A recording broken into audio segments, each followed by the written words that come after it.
I welcome you all to the final segment of lecture 42.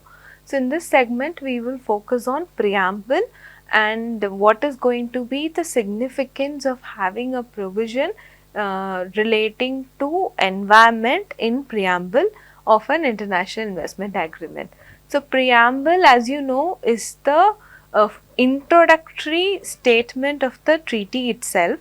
So, generally what the contracting parties do at the time of concluding any treaty, they set out their intentions and objectives as to why they are concluding the treaty in the preamble itself, right. So, that is the first thing.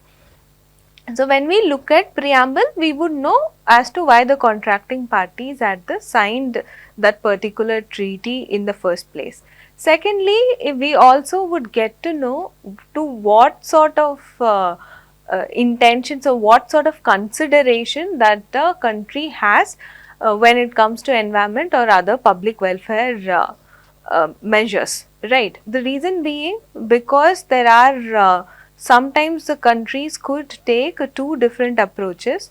One is it could draft the preamble in a very traditional way or it could draft it in a balanced way. So, traditional way of drafting a bilateral investment treaty or an international investment agreement, you would see that there is focus only on economic considerations. For instance, the treaty's preamble would read something like this, that the contracting parties recognize the need for improving the economic development of a country and all of that. So, we would see that there is only economic focus on that particular treaty. This is what I said. Secondly, I mean when I was talking about the preamble, we can also know what is the consideration that a country gives to certain factors. So, if the country actually gives weightage only to economic factors, then that we get to know from the preamble itself, because the preamble would have been drafted only from an economic perspective. So, this is something that you would find in Indian treaties as well. In fact, the Commonwealth Secretariat has cited an Indian treaty for an example of this traditional way of drafting the preamble. The second way of drafting the preamble is to talk about certain other considerations apart from economic considerations, which could be relating to environment, public health, labor standards and all of that, which we can call it as a balanced approach of drafting a preamble, right. So, like we use for balanced treaty, we can also call this as balanced preamble, because many factors have been balanced, economic and non-economic considerations. So, the Model India BIT of 2016 is an example for a balanced approach of drafting a preamble, because we have also included, India has included non-economic consideration including protection of environment in the Model India BIT of 2016. Okay, so we just discussed about the preamble and having a provision for protection of environment in the preamble. So, what is the point of mentioning that, mentioning about environmental protection in the preamble? If we look at it from the perspective of practical utility, then we can also refer to Binder versus Pakistan case, wherein the tribunal stated that something that is mentioned in preamble as it is does not lay down an obligation on the part of the investor, right. So, that is pretty much clear. It does not create the legal obligation, because preamble is only talking about setting out of the intention of the contracting parties. So, it may not create a legal obligation on it. If we look at the number of international investment agreements containing a provision with regard to environment or public health in the preamble, we see a huge number of that is 122 international investment agreements contain a provision with regard to environment or public health in the preamble itself. It's a huge number. But the sad part is that out of that, only 69 bilateral investment treaties contain provision in the preamble only without any substantive provisions in the main text of the treaty or even in the annex. So, that is actually the sad part. So, basically countries are talking about protecting the environment in preamble without laying down any substantive obligation in the main text of the treaty. One is that. Secondly, if we also look at look at VCLT, Vienna Convention of the Law of Treaties, it talks about preamble. Uh, it talks about preamble in the sense of understanding the context. So, Article 31 of VCLT, while talking about what constitutes as context, it says that in addition to the treaty, preamble as well as annex should be looked at. So, why I want to highlight Article 31 here is, like I told you just now, that most of the treaties do contain an environmental protection aspect only in preamble without having a substantive provision in the treaty. And secondly, if we look at VCLT, 31 talks about preamble, 31 talks about the general interpretation, whereas Article 32 is what talks about supplementary means of interpretation. So, what I want to highlight here is, because of 31, since preamble is included in 31, Article 31 itself, it's not even a supplementary means of interpretation. It has a significant weightage while interpreting the main provisions of the bilateral investment treaties, right. So, preamble, even though it talks about environmental protection or public health protection, only in the preamble, it could still influence the interpretation of other standards of protection given in the bilateral investment treaties. We have seen Siemens case, Zurich's case, CMS versus Argentina. In all these cases, the tribunal, while interpreting a substantive protection, has taken reference from the preamble itself. Right. So, in fact, CMS versus Argentina tribunal stated that in case of economic difficulties also, the protection has to be given to the investor, and it relied on the preamble to arrive at that conclusion.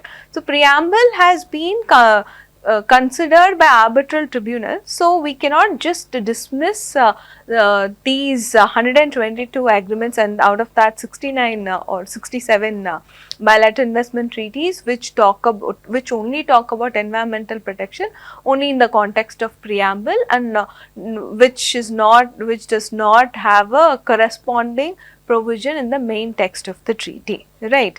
And we all know, if we compare to the WTO jurisprudence, US shrimp case has clearly stated as to how preamble can be used in an international forum to give a broader interpretation of an existing provision. So, US shrimp case was a case where the appellate body referred to preamble of WTO agreement or Marrakesh agreement to give a broader interpretation to Article 20G of CAT, and wherein it stated that exhaustible natural resources would also include turtle as well. A broad interpretation was given because the preamble contained environmental protection, sustainable development and all of that, right. So, that possibility is there. So, we can also safely agree that having a environmental provision in the preamble also to some extent will help the host state to retain its to protect its regulatory space for taking measures for protecting the environment. This is one. So, how should that provision be drafted? We just discussed two approaches. One is traditional approach, the other one is balanced approach. I think by now most of you will be in favor of having a balanced preamble. But even in that balanced preamble, what should be the approach that should be taken? If we look at the past agreements that have been signed, we generally find preamble to contain the following provisions. Treaty to contain a reference to environmental protection in the preamble was something that was found in 1994. So, if you look at Georgia United States BIT, where in the preamble you would find this particular phrase that agreeing that these objectives can be achieved without relaxing health, safety and environmental measures of general application. So, we could find that such a similar statement was also expressed in other treaties that were signed by the United States post 1994. So, to sum up, what are the variations that we find with regard to preamble containing an environmental provision is that it may provide that no relaxation on environmental and public health standards should be made by the contracting parties. It may provide that the objectives of the BIT should be achieved in a manner consistent with the environment and public health. It may also provide with regard to asserting the right to regulate to protect the environment and public health. It may also contain a phrase with regard to achieving sustainable development. So, this is how generally the variations of the content of environmental provision in the preamble goes. It falls under either of these categories. But now that since preamble has a huge significance when it comes to interpretation of substantive provisions, so UNCTAD and Commonwealth Secretariat has given certain suggestions with regard to how preamble has to be drafted. So, we will take a look at the UNCTAD suggestion for drafting a preamble. Now that we have looked at the UNCTAD's policy option for drafting the preamble, UNCTAD gave us different options, but Commonwealth Secretariat has given us a sample provision for drafting the preamble. Let us take a look at this sample provision.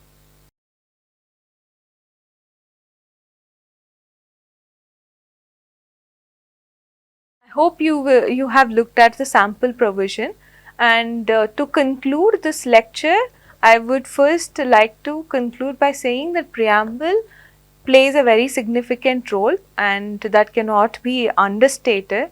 So, therefore, a broader preamble or a balanced preamble should be the focus of contracting parties when they negotiate an international investment agreements. They can have some sort of compromise or contest with regard to the substantive provisions of the bilateral investment treaty, but this including these values in preamble, since it does not create a legal obligation, I think there should not be much resistance from either of the contracting parties for having such values or for having a provision with regard to protecting the environment in the preamble itself. So, this would be in my opinion maybe a less contested issue among the contracting parties. So, it is always desirable to include it in the preamble, even when if they are not able to secure, I would say that they should secure substantive provisions for asserting the regulatory right or a general exception clause, right. Even if that is not able to be achieved, preamble would come to the aid of protecting the regulatory space of host countries if an arbitral tribunal refers to preamble for interpreting the substantive provisions. So, with that we conclude the 9th week of the course itself. So, in this week we looked at various provisions in international investment agreements which spoke about environment, be it environmental protection or be it not waiving off or not relaxing environmental standards, or be it a general exception clause, or be it a particular exception clause, or be it seeking expert reports, or be it asserting the right to regulate, or be it provisions with regard that you find in annexes, protocol or drafting of or exchange of letters. We've seen there could be many provisions wherein the environment could find a place in the international investment agreement. So, I am actually in favor of having a provision with regard to environment and international investment agreement. So, I am again pointing you to the applicable law lecture that we discussed in that we will be discussing. To understand why such a provision is needed in international investment agreement. So, with that I will end the discussion on the provisions in international investment agreements.